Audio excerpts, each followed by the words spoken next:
Hi, and welcome to the Jalt Call podcast. I'm your host for today, and I am joined by Paul Raine. Paul is the creator of multiple systems. He is a teacher at Ritsumei University in Kansai, and he is our main sponsor for the Jalt Call conference in 2025 in Tokyo.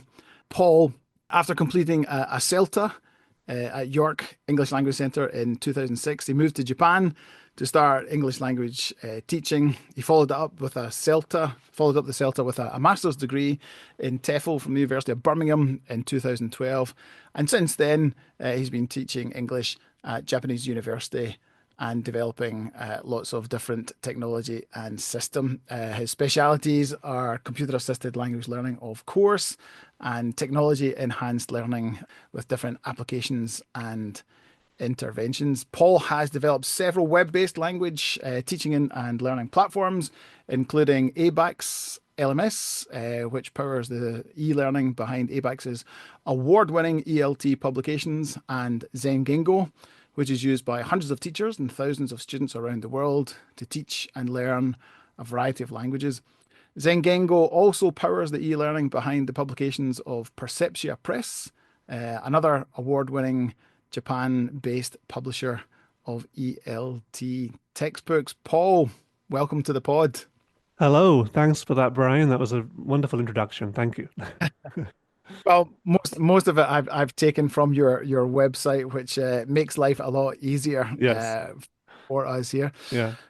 Uh, yeah, so you are the creator of quite a number of systems, including the latest Ego.ai, hmm Zengengo, Yep. and Zengengo previously was apps for EFL. hmm Yeah, well, it kind of grew out of that. Apps for EFL was my first attempt to create a web-based resource for English language teachers and learners. And then the lessons I learned from that were applied into Zengengo, and the lessons I learned from that I applied into Ego AI. So it's kind of a ongoing process of improvement and updates over the years. Right. So I think the first time that I came across your stuff was the apps for EFL, hmm and I used it quite a bit, especially for some of the pronunciation practice Yep. that was in there. Can you tell us a little bit about apps for EFL for people who don't know because it's now been Mm. superseded? Yeah, it was basically I wanted it to be because at the time mobile phones were, really popular, and we had this concept of everything being an app, right? So everything has a self-contained kind of minimal function and not hard to figure out how to use, and students can get started straight away. And so I wanted to have apps that were for EFL, hence the name. And then it would be web-based because it's much easier to develop and to distribute web-based resources than it is to develop native apps for Android or iOS, for example. And I Right. used it a lot in my own classes. I wanted to give students something to do, that was interactive, that was additional to the textbook we were using. And there was a few different apps and things on there. And then, as you mentioned, it grew into the latter projects that are now still available. Right. So that phrase that you used there, so that you were talking about apps and web-based apps. So I remember you saying that at one of the presentations that I saw you give somewhere. I can't remember which conference that it was. Mm.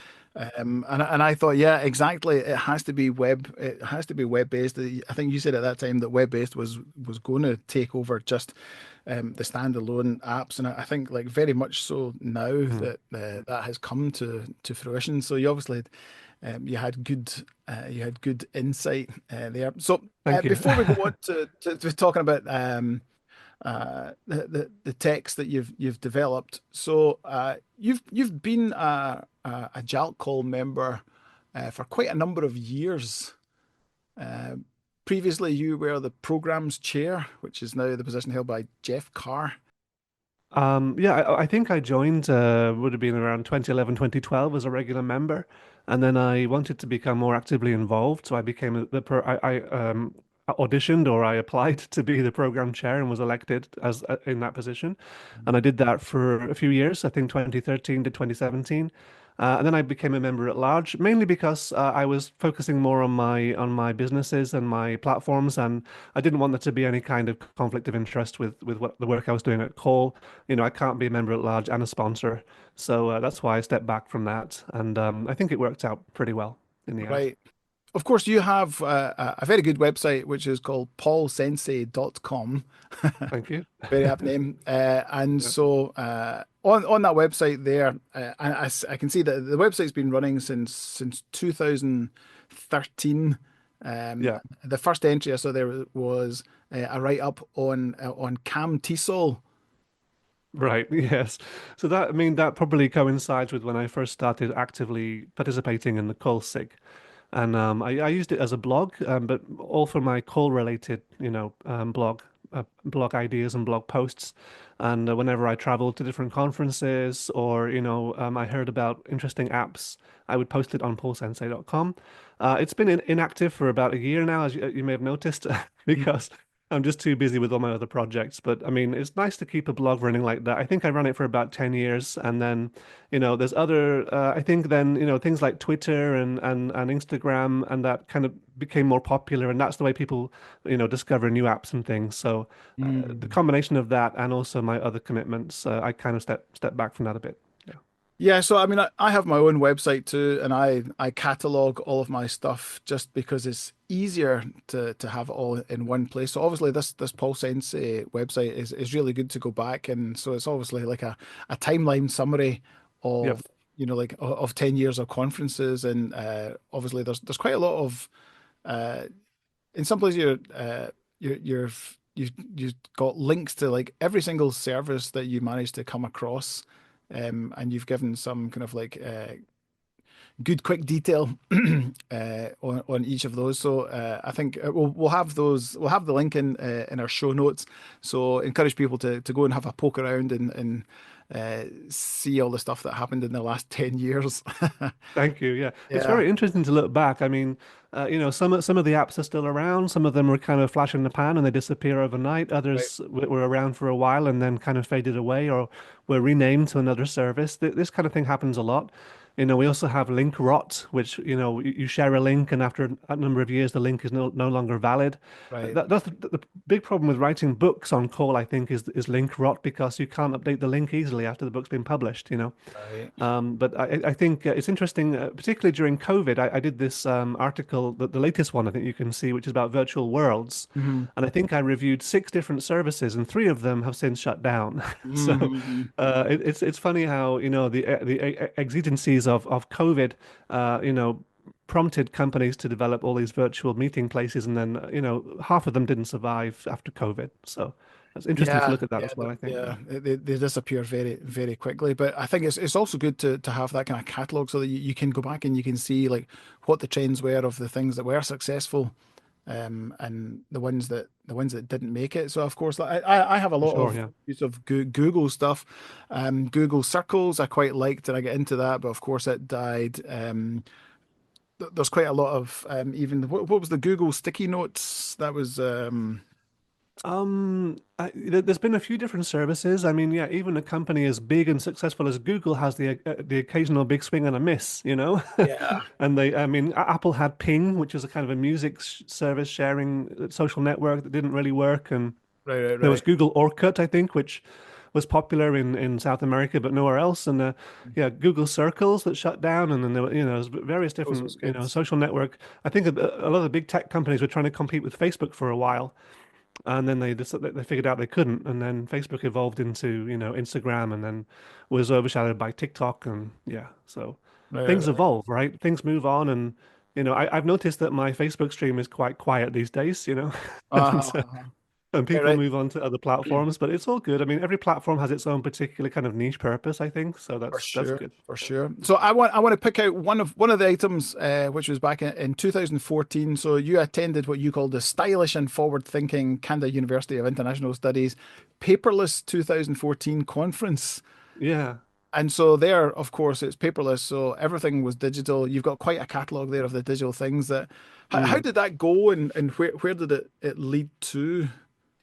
Oh, that's a really interesting question. I'm just trying to rack my memory about that. I don't think there was ever a follow-up conference. I mean, please, anyone listening, please feel free to correct me if I'm wrong. You email me and let me know. But I think it was a one-off. And Candor is great. You know, they're very, on the cutting edge in terms of research and their teaching approach. And I think they just wanted to do this like paperless conference, and it appealed to me the idea of it because I thought, yeah, we can go paperless. I mean, there's still some things that's better to do on paper for sure. Mm. But the idea of having a paperless conference I thought was really cool and interesting, so I took part in that. And unfortunately, I don't think it ever had a follow-up, but it was interesting to take part in. Yeah. Right, right. I think over the last maybe kind of like 2 years, there was unconferencing seemed to be a kind of like another theme that came up, which I'm not so sure if that has continued. Uh, Yeah, well, I noticed that in a recent conference I attended, organized by Eric Hawkinson on VR and XR. He had an unconference as one day of that. So I mm, think sometimes in a regular conference, you might assign one day to be an unconference, and then it's more like interactive and just discussions and things like that. So that's a useful contrast to having, a big lecture theatre full of people listening to one person right, and that speaking. that was that was in Kyoto, is that right? Quite recently? Yes, at Eric's University, Kyoto University of Foreign Studies, I think, CUFS. Yeah. All right. Okay. Okay. Okay. So we're gonna move on. So you also, as you mentioned before, like books go out of date very quickly. But you wrote the book 50 Ways to Teach with Technology.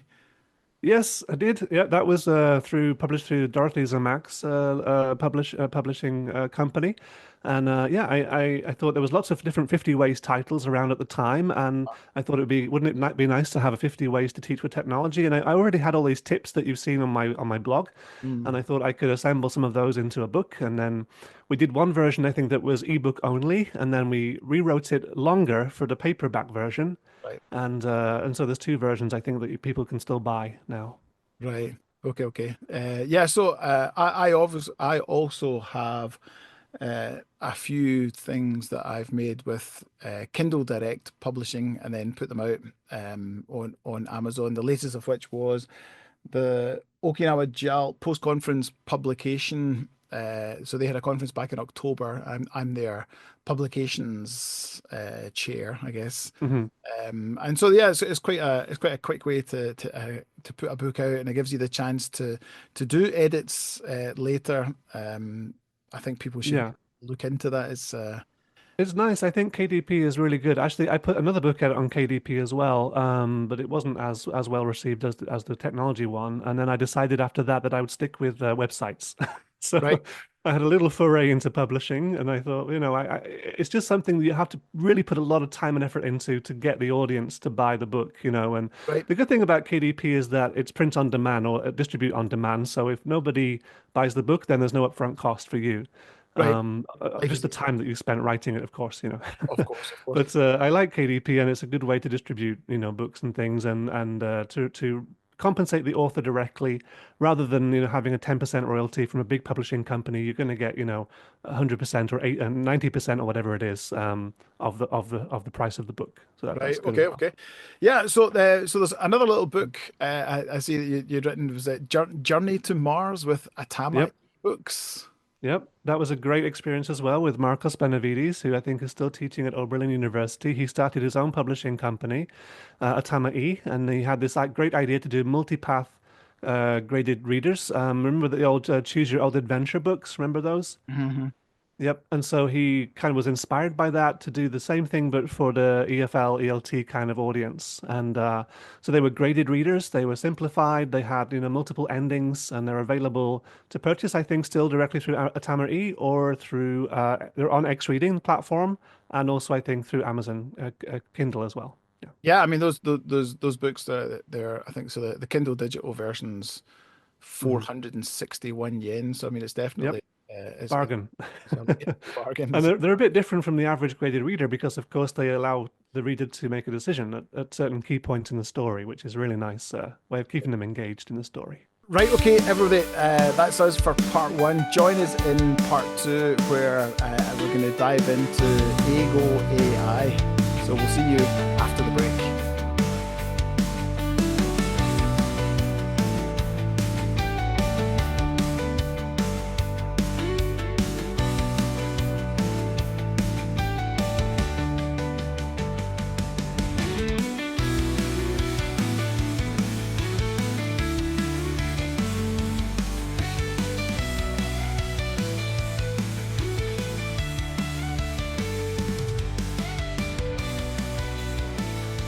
Okay, now we have to stop joking. It all starts with that.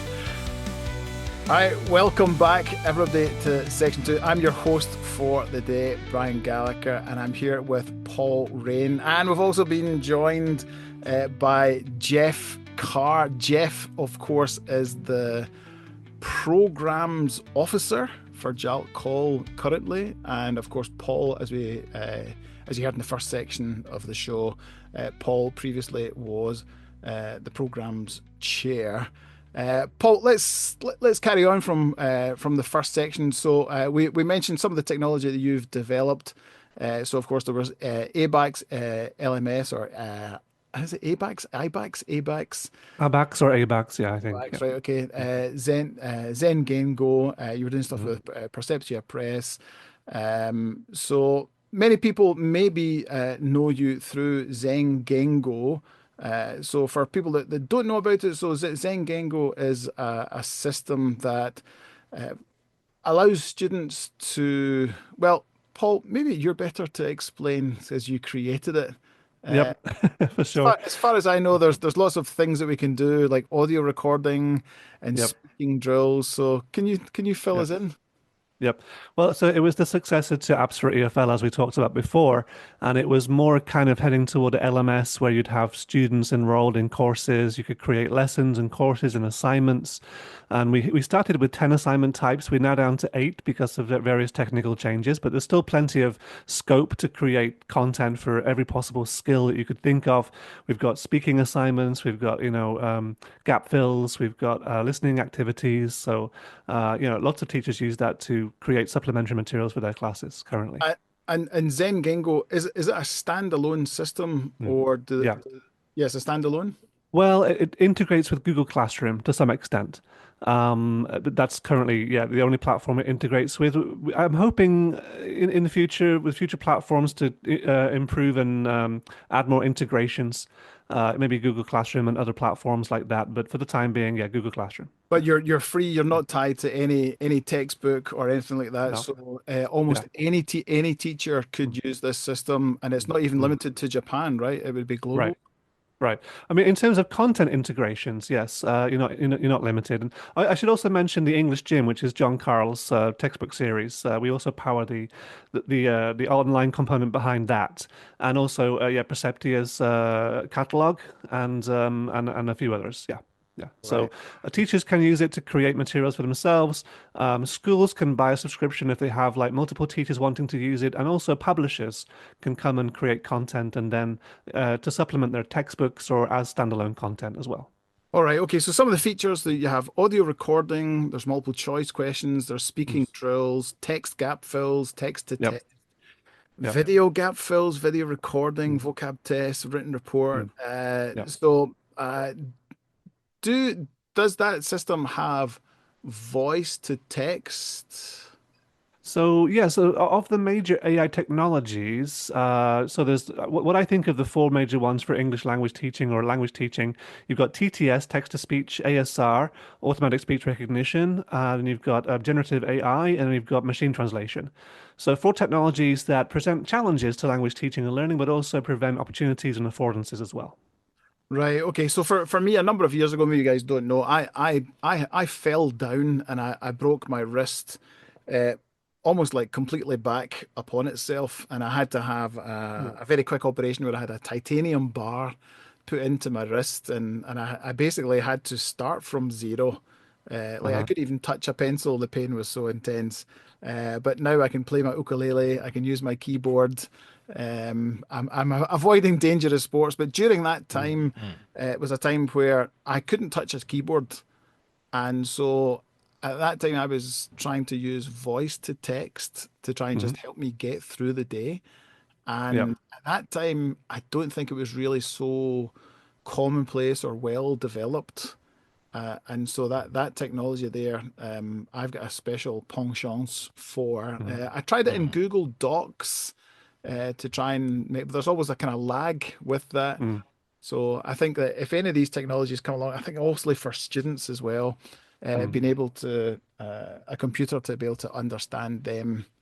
Mm. is an incredible bit of Uh, technology. So Brian, can I jump in here and ask Paul a question about yeah, go ahead. speech to text right Mm. there?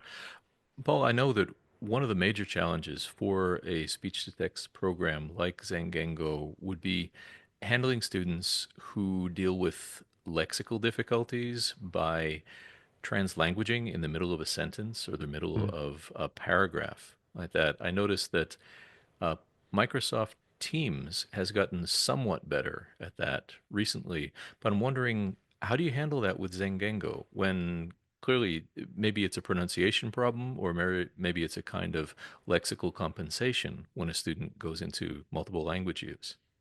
Good question. Thanks for that, Jeff. So in general, for pedagogical purposes, you've got two kinds of speech recognition. You've got scripted and unscripted. Scripted is when you know what the student is trying to say and you're trying to teach them how to say it better. Hmm. Unscripted is when the computer doesn't really know what they're trying to say. They could be saying anything, they could be speaking in a specific domain, but they could be saying anything at all. And it has to try its best to figure out what they're saying based on the likely combinations of words it knows exist in English, for example. Hmm. And speech recognition works on two models, a language model and an acoustic model. So the acoustic model is the sounds of the language, and the language model is which words and sounds are most likely to go together in normal speech. So it uses both models to construct the text as the student speaks. If they switch from English to Japanese mid-sentence, most models will try to render the Japanese as English or as Hmm. whatever language that they're set up to recognize. Whisper, which was the one developed by OpenAI, was actually in a way too smart for its own good. What it would do is it would translate every other language to English.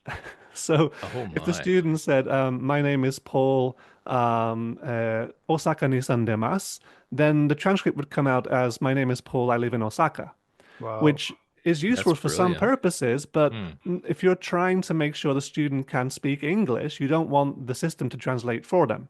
Mm. Right. The So, you know, system would be yeah, compensating for their yeah, lack of capability instead of Fill in the making the gap. student do the hard work. exactly. Yeah.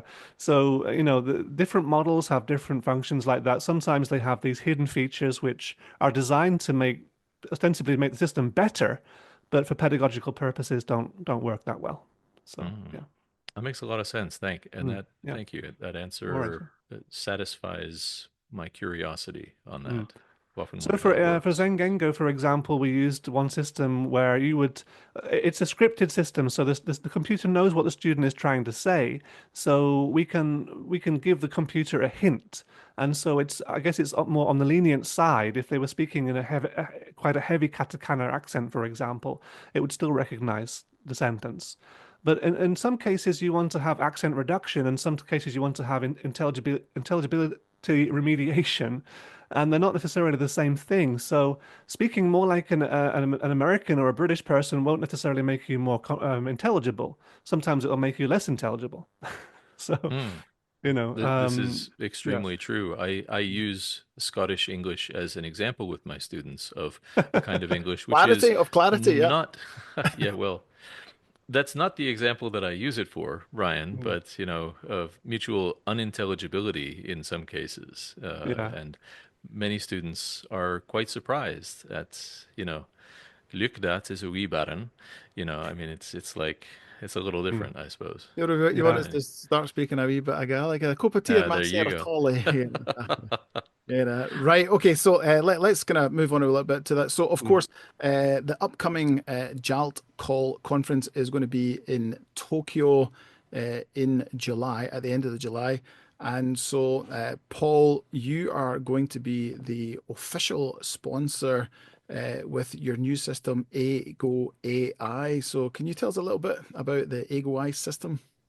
Yes, indeed. Yeah, thank you. And we're very much looking forward to supporting Gelt Call. I've been, involved in that for a long time, as you know. So Ago AI, so Zengenga was a pre-generative AI platform, and then there was this huge breakthrough, monumental kind of thing that happened. ChatGPT was released, I think it was November 2022, Hmm. and then Ago AI came out in January 2023. And it was one of these things like nothing. It's like a the pre and post, like everything before and everything after, you know. So it's caused shockwaves, as we know. It's had implications for academic integrity and all kinds of assessment things. I wanted to look at it as a way of, you know, how can we utilize this for English language teaching? And I can see it has various affordances. You can create a text in different levels, for example. You can, generate AI images, you can generate AI videos. And I wanted to combine all these affordances into one platform that covers all four skills. That so students can get the essential extra exposure to English that they need to get them up to the 2,500 or so hours estimated that they need to become, competent users of the language over Mm. the course of their Mm. lives. 2,500 hours is a kind of the usual figure kind of given in the research. Yeah. Right. So Interesting. I think that these things can get very technical very Yeah. quickly. So I mean, Mm, so from your research, so mm, you do quite a lot of you've done quite a lot of technical research. Like correlation between like standardized test scores, mm, um, different automatically scored written mm. receptive meaning recall data Yeah. was papers. So for teachers who are just leaning in now with AI, and so they're maybe a bit weary of it. Mm, mm, So what's the kind of message to those people there to put them at ease, and what do they mm, need to know? mm. So yeah, I think I understand the sentiment completely, and because it was such a big kind of boom or even a bubble of AI, it's like suddenly everything has to be AI.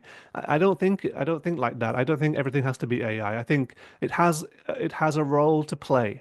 That's it. So it's a tool, it has a role to play. It can be useful for giving students extra comprehensible inputs, extra opportunities for meaningful output. Um, we should be encouraging, of course, students to use AI as a way to assist their learning and not to avoid learning. I Hmm. think it can go either way. And, AI was not developed initially as a way to help people learn. It was developed as a way to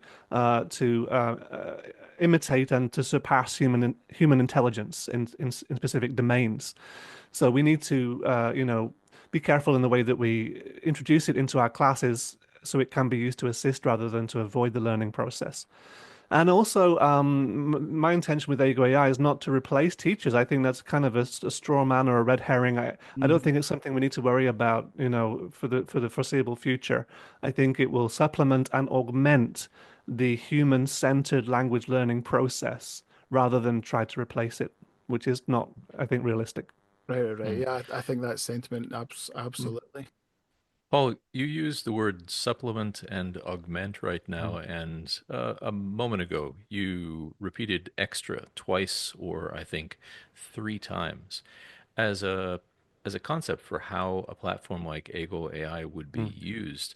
Uh, I feel like I understand what you're saying, but for people who maybe haven't used a platform like Ego AI or one of the other platforms out there, or just tried to piece things together with various chatbots, could you give them an example of what the curriculum might look like for someone who wants to use the pluses of AI and allow it to support students, but still maintain authentic materials, human interaction in the classroom, and all the basics which are necessary for language students to learn well? Thank you. Really good question. So, Ego AI, we use generative AI to develop the texts on the platform, but teachers can still upload, if they want to have custom lessons, we offer the ability to create custom lessons. They can give us text that they've written or they've used in their classes, and we can create lessons around that content. So that's, a way we can ensure authenticity in one way. Also, I think student responses to AI generated lessons can themselves be very authentic. People have argued that AI is killing creativity. I don't think that has to be the case. I've seen some really creative responses to prompts on the platform, so to writing prompts and to speaking prompts. Mm. Students have got very imaginative. They've got very engaged in the discussion with AI, for example. I can see that. So I think it's all about how you use it, and we can preserve humanity and authenticity, as you've said. Yeah. So, Paul, so of course your company yourself, you're sponsoring the conference, but you'll be there to explain things and to give people a trial or to be able to demonstrate it at the conference, right? Mm. Yeah, for sure. Yeah, I'll be there. I'll be there with demonstrating the platform. And we already have many schools in Japan, many teachers using Eigo AI. And I do think that, again, it shouldn't be the only thing that we do. You could replace your textbook with Eigo AI, for example. Hmm. And that some teachers are doing that. Coming back to the pedagogical framework, I think it's very important. I'm a huge fan of the work of Paul Nation, and he developed the four strands, and it's basically comprehensible input, meaningful output, focus on form, and fluency practice. And he says that each strand is equally important, and you should be doing all four strands. So we try to do all four strands inside the platform, but also you shouldn't neglect, face-to-face interaction, real conversations with real people. As I said, that's why it's a supplementary platform that augments that process rather than trying to replace it. Yeah. Right. So it's an extra tool in your bag, an extra Yeah. club. Yeah. Yeah, yeah, yeah. So And as I Paul, said before, the students have a shortfall. I mean, the average Japanese student, has a bit of a shortfall from that 2,500 recommended hours of exposure to and practice of the language to become a proficient user of it. So we're trying to plug that shortfall as well with the blended curriculum. Yeah. So having a blended curriculum, hybrid learning, I think is the way to go. And there may be some situations where students need to study fully online or fully independently, but I don't think that's the optimal mode of study. I think it should be blended, hybrid. There was research done by another big platform, another big language learning platform that said students who binge studied face-to-face lessons did less well than those who combined the face-to-face lessons with the independent study. mm. So again, it's a combination. If you binge study the live face-to-face lessons, then you're going to be lacking the review and the vocabulary practice and everything else that the automated platforms can give you. So Paul Nation that you mentioned before, so his main focus is on vocabulary, is that right? Hmm. I think he's done a lot of different things in his time. He's done speed reading and, all kinds of intensive reading, and he's a very wide range of things he's researched. But he's known for vocabulary, yes. Yeah, Vocabulary, yeah. So yeah. I use a couple of his books when I was teaching children's classes, and I think having the vocabulary Mm, up front definitely is a good approach mm. for getting success with students. Right, okay. So we're Can gonna I just jump in one more thing? yeah. He said, for example, repeated exposures to the word is essential to learn it. And he also talked about linked skills, where you'd have the same text, and the student would be engaging with the same text in multiple modes. So they read the text, and they listen to the text, and they read the text aloud. And we've tried to emulate that in Ego AI as well. So I think that's really a really useful approach. That sounds like an application of the corpora approach Hmm. to introducing students to vocabulary rather than doing it independently, showing it to them in various different contexts, different levels of difficulty Yeah. with multiple structures, and then having them interact with it in, as you said, different modes. That's something I use a lot in CLIL classes, and that. How is that implemented in Ego AI? Could you give us an example, Paul? Sure. So the student starts by watching a video with the text. The AI avatar is narrating the text. Then they'll go on to a listening gap filled with the same text. Then they'll go on to a reading passage with the same text. Already they've had three exposures to the same text. In the reading passage, they can click on individual words and get the definitions of the words, either in simple English or in L1. Then those words are saved into their account, and they can go back and review the words as well. So we've got incidental and intentional learning of words, combination of the two, which I think Paul Nation also supports and recommends. Someone like Krashen would say, you just need the incidental exposure, not the intentional, because Hmm. intentional learning is separate from acquisition. But I think most teachers nowadays would agree more with the Paul Nation kind of blended approach, and the different kinds of learning is good. Great Hmm. stuff. It's great Interesting. stuff. Thank you. I'm sure listeners have got lots of questions. There's lots of things going on. So hopefully they'll manage to bump into you at the conference in July. Just a quick head up for the listeners. So, of course, JALC Call will have its forum at the PanSig conference in Chiba at Kanda University of International Studies, which will be in May. The JALC Call conference, of course, Call for All is the theme. That's July 18th to 20th. And Paul, will you be at the PanSig conference? Sadly not. I'm afraid. Usually I've done it in the past. This year we had we hit our budget for conferences. So if you have any listeners from Korea, we are doing Kotisol for the first time ever. And we're also doing another conference called Fleet, which I think is based in the US, but it's online.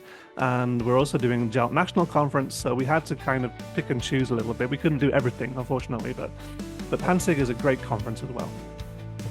Okay, great stuff. Right, everybody, thanks for joining us today. Paul, thanks very much for being our guest for the day. Jeff, we'll see you next time. Cheerio, everybody. Glad to be here. Thank you, Paul.